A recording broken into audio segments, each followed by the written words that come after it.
Hello बच्चों, ये question आपका mechanical properties of fluid chapter का है। देखिए क्वेश्चन में क्या कह रहा है। The terminal velocity of A copper ball of radius 2 millimetre falling through a tank of oil eight 20 degree Celsius is 6.5 centimetre पर सेकंड। ये टर्मिनल वेलोसिटी दे रही है। किसकी टर्मिनल वेलोसिटी? कॉपर बॉल की। एक्चुअल में ये जो कॉपर बॉल है ये फॉल हो रहा है through a tank of oil. देखो ये एक टैंक ऑफ ऑयल है, ये ऑयल का टैंक है। तो यहां पे हमने क्या किया, एक कॉपर बॉल है जो कि स्पैरिकल शेप की है, एक कॉपर बॉल है। हमने इसे क्या किया, यहाँ पे रिलीज कर दिया। तो ये क्या होगा, यहाँ फॉल होने लग जाएगा, हल्के हल्के नीचे की तरफ फॉल होने लग जाएगा। लेकिन जब किसी बॉल को जो है आप किसी लिक्विड में बच्चों फॉल करते हो, तो ये क्या होता है, स्टार्टिंग में इसका वेलोसिटी इंक्रीज करता है। वेलोसिटी स्टार्टिंग में इंक्रीज करेगा, लेकिन थोड़ी देर के बाद क्या होता है, इसका वेलोसिटी डिक्रीज होने लग जाता है और फाइनली कांस्टेंट हो जाता है। जैसे मान लो अभी इंक्रीज कर रहा था, 2 हुआ, फिर 3 हुआ, फिर 4 हुआ, फिर क्या हुआ, वो थोड़ी फिर वो डिक्रीज भी करेगा, फिर कांस्टेंट हो जाएगा। फिर देन कुछ डिस्टेंस कवर करने के बाद वो क्या हो जाएगा, कांस्टेंट हो जाएगा। तो जहां से ये कांस्टेंट हो जाएगा ना, यहां पे जो मान लो यहां से लेकर के यहां तक वो कांस्टेंट हो गया, तो यहां पे जो उसकी वेलोसिटी होगी उसी को टर्मिनल वेलोसिटी बोला जाता है। तो यहां पे जो टर्मिनल वेलोसिटी दे रही है इस कॉपर बॉल की, वो कितनी दे रही है, 6.5। ये गिवन है हमें 6.5 सेंटीमीटर पर सेकंड। तो इसे मीटर पर सेकंड में कन्वर्ट कर लेते हैं। तो इससे हम 10 की पावर -2 से 10 की पावर -2 से मल्टीप्लाई करेंगे, तो ये किस में कन्वर्ट हो जाएगा, मीटर पर सेकंड में कन्वर्ट हो जाएगा। अब देखिए यहां पे एक और चीज गिवन है हमें, उस कॉपर बॉल का रेडियस भी दे रखा 2 मिलीमीटर। ठीक है, तो जो कॉपर बॉल का जो रेडियस है वो है आपका 2 मिलीमीटर। तो इसे भी मीटर में कन्वर्ट कर लेते हैं। ये हो जाएगा आपका 2 इंटू 10 की पावर -3 से मल्टीप्लाई कीजिए, ये आपका मीटर हो जाएगा। ठीक है, देखो यहां पे क्या कह रहा है, compute the viscosity of the oil eight 20 degree Celsius. ये जो आपका ऑयल दे रखा है इसका हमें विस्कोसिटी कैलकुलेट करना है, मतलब कोफिशिएंट ऑफ विस्कोसिटी कैलकुलेट करना है। तो देखो यहाँ पे ये टर्मिनल वेलोसिटी भी दे रखा है। तो टर्मिनल वेलोसिटी का जो फॉर्मूला होता है ना, सबसे पहले मैं फॉर्मूला आपको लिखा देता हूं। उसका जो फॉर्मूला होता है इज इक्वल टू ये 2 आर मतलब रेडियस ऑफ बॉल, ये जो बॉल है इस बॉल का रेडियस का square into G, this is acceleration due to gravity, this is density of ball. बच्चों ये जो कॉपर का जो बॉल है ना इसका density, this is density of ball minus density of liquid, ये जो ऑयल है इसका डेंसिटी, ये रो डैश है, रो मतलब density of liquid, divided by 9 into coefficient of viscosity. तो यही हमें विस्कोसिटी कैलकुलेट करना है। This is coefficient of viscosity, लिखा है ना, compute the viscosity of the oil, हमें विस्कोसिटी उसका कैलकुलेट करना है।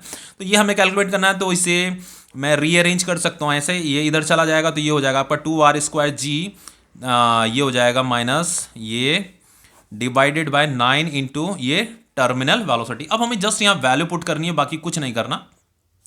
तो चलिए यहां वैल्यू पुट करते हैं, ये 2 हो गया इंटू आर कितना दे रखा, रेडियस दे रखा, तो 2 इंटू 10 की पावर -3। तो 2 इंटू 10 की पावर -3 इंटू 2 इंटू 10 की पावर -3 इंटू जी का वैल्यू होता है आपका 9.8।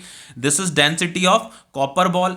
तो देखो जो डेंसिटी है कॉपर बॉल का वो इतना दे रखा 8.9 इंटू 10 की पावर 3। तो ये हो जाएगा आपका 8.9 इंटू 10 की power 3 minus density of oil. तो डेंसिटी ऑफ ऑयल दे रखा 1.5 इंटू 10 की power 3, okay, divided by 9 into this is terminal velocity. तो टर्मिनल वेलोसिटी 6.5 इंटू 10 की पावर -2 मीटर पर सेकंड दे रखा है। तो 6.5 इंटू 10 की पावर -2 मीटर पर सेकंड। अब देखो इसे हम आगे सॉल्व करेंगे।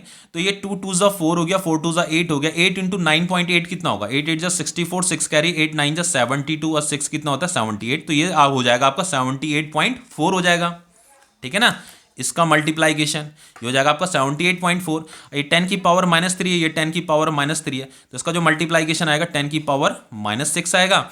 और इन दोनों में कॉमन क्या आ जाएगा, ये 10 की पावर 3 कॉमन आ जाएगा, और यहां बच जाएगा 8.9 माइनस 1.5 डिवाइडेड बाय, तो चलो ऐसे करते हैं, इसे भी मल्टीप्लाई कर देते हैं। 9 5 क्या होता है 45, 4 कैरी, 9 6 54, और ये हो जाएगा आपका 58.5। ठीक है, इन दोनों का मल्टीप्लाइकेशन इंटू 10 की पावर -2। ठीक है, इतना समझ में आ रहा है। फिर नाउ ये हो जाएगा आपका 78.4, इसको सॉल्व कीजिए, 10 की पावर -6, 10 की पावर 3 हो जाएगा आपका 10 की पावर -3। ये 9 -5 कितना होता है 4 होता है, 8 -1 क्या होता है 7, 7.4 आ जाएगा। ठीक है, यहाँ पे नाउ ये हो जाएगा आपका 58.5, और यहां पे हो जाएगा आपका ये 10 की पावर -2। ठीक है, ये 58.5 है, ये है 10 की पावर -2। ओके, अब देखिए इसे ऐसे भी लिखा जा सकता है 78.4 इंटू ये 7.4 डिवाइडेड बाई ये 58.5, ये इंटू 10⁻³ इंटू ये 10⁻² को मैं ऊपर ले जा रहा हूँ, तो ये न्यूमरेटर में आएगा तो ये 10⁻² हो जाएगा। ठीक है, तो देखो सबसे पहले मैं इसे कैलकुलेटर से सॉल्व करके आपको वैल्यू बता रहा हूँ कितनी आ रही है इसकी वैल्यू। ठीक है,